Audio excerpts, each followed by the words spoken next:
أيا طالب العلم قم لا تنم فإن الزمان أيا طالب العلم قم لا تنم فإن الزمان انقضى وانصرم فكن ما حييت ضنينا به فظنك بالوقت عين الكرم وكن حلس درسك وافرح به تكن قائدا في غد للأمم وبادر شبابك. السلام عليكم ورحمة الله وبركاته. laabkeeni sideedaad baan maraynay ee static routing. marka waxaad ku soo xidhaa laba computer, laba router, laba switch, network ana soo sii. marka waa kan topology-geeni. marka router-kan waxaan isticmaalnay serial-kii oo 0/1/0 iyo 0/serial 0/0/0. markaas waa router-kii ku xidhantay. xagana fast internet muu lahayn, giga internet uu lahaa 3 0 kanna waa 0/1. haddaad doonaysid adigu router kale iska soo qaado fast internet 0/1 iyo 0 iyo 1 ka doonaysid kaga xidh fast internet. haddaanu jirin giga ethernet iska isticmaal. giga ethernet baa ka speed badan ba. way haddaba waxaan sameynaa network-kan ayaan soo siinaa router-kan. network-kan ayaan soo siinaa. marka waa maxay interface-kani? fast giga 3 giga internet noode annaga waxay ka samaysan weeyaan configuration terminal interface giga internet 0/0/0.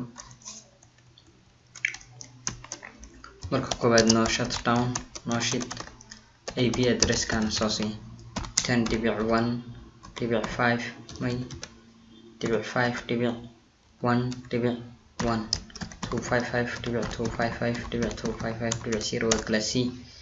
way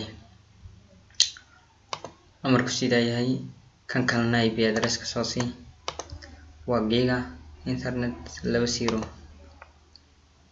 interface ka kale korkayga na qorno no qor configure terminal interface giga internet 0/1/0 no shutdown kasoo shidmay. IP address na soo sii 10.5.3.1 255.255.255.0 bes. way maxaan orsan labadan serial 0/1/0 0/1/0. way hard exit interface serial 0 no shutdown no shit. IP address na soo sii 10.5.2.1 255.255.255.0. weliba baktiisiin waayo kan kalena ma la shidin. way kan noo soo gal 2.1 baan galnay ku sameynay. kanna exit de interface serial 0/0. so 0/0 ma aan eegno waa 3 kale no shutdown de baka ab isku bedelay waarkisa abuka isku bedelay. IP address na soo sii 10.5.2.2 255.255.255.0. okay intaasaan qornay. pingare ping 10.5.2.1 ka u gaadhay. markaas waan soo dhisnay. kana IP address-kian iska soo siino.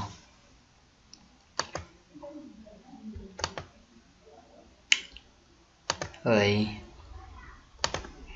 10.5.3.2 bade 255.255.255.0 default gateway waxaa siinaysaa 10.5.3.1 oo ka baalkiya router-ka.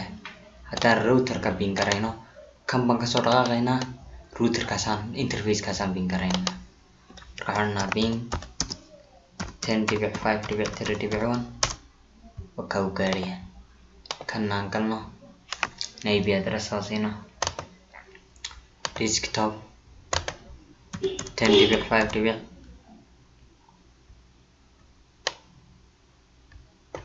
1.2 255.255.255 classy baan ka dhignaa 10.5.1.1 oo default key routerka interfacekaas gaadhaya haddaba ping 10.5.1.1 u gaadhaya waa interfacekaas haddaba way kaama gaadhaya aan eegno 3.1 ama 2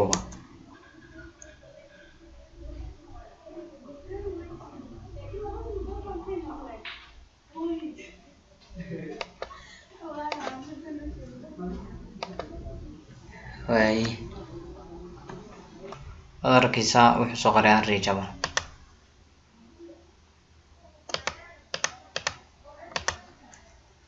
ku celino destination unreachable markii horena unreachable buu ahaa la gaadhi karo kan kalena unreachable marka la gaadhi karo sax su-aashiini labadan ku jawaabnay su-aashiina labaad waxay verify the routing table on both routers what networks do know how each routers ka mid kasta eeg muxuu yaqaanaa show IP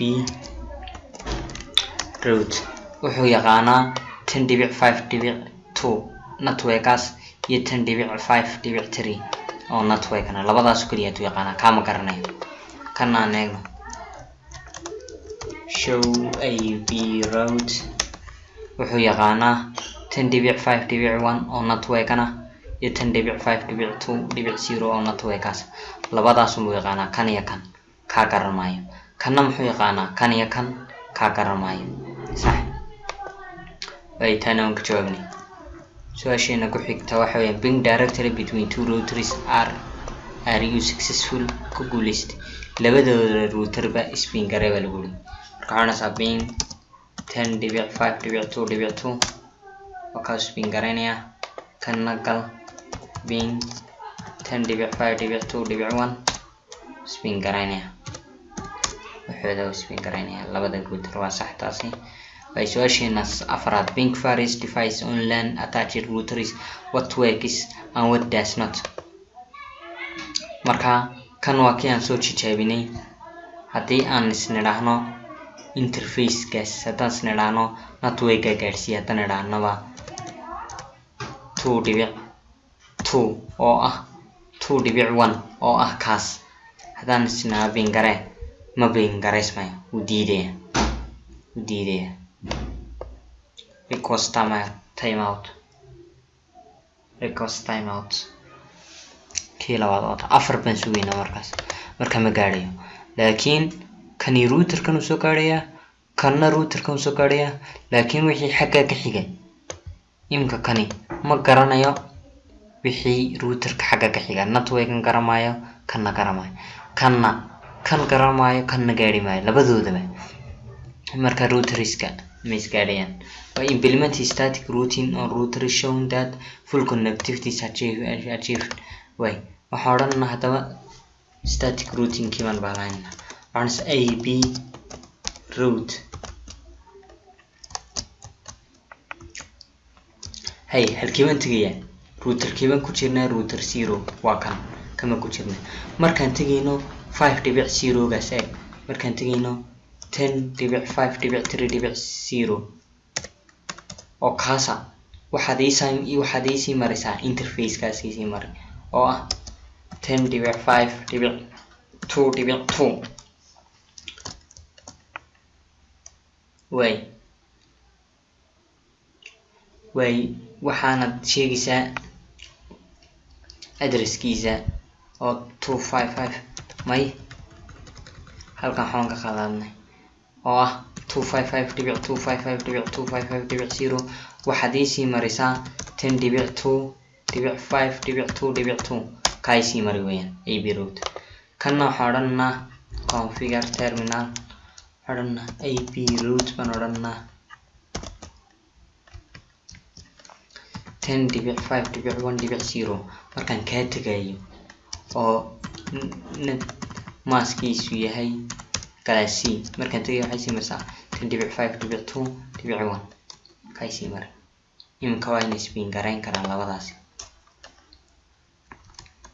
oo kaas oo isbiin garayn karaan waa arkaysa kanna uu biin garayn karaa waa arkaysa waxoo dhan u gaadhaya routerkan haddaan idhaahno show IP route haddaan idhaahno uu ka warhaya static oo kaas networkan uu ka warhaya kan uu gaadhaya kan haddaan idhaahno show IP route oo ka static uu ka warhaya 5.1 kaas oo kaas way waan gaadhay bonus add secondary connection between routers that are floating static routing so that redundancy achieved marka waxa lagu yiri floating static route marka bonus weeyaan 10 kuma jirto laakiin waa bonus oo waxa weeyaan in dheeraada marka waxaan sameeynaa statican meesha ka saarana statican meesha ku deynna laakiin waxaan sameeynaa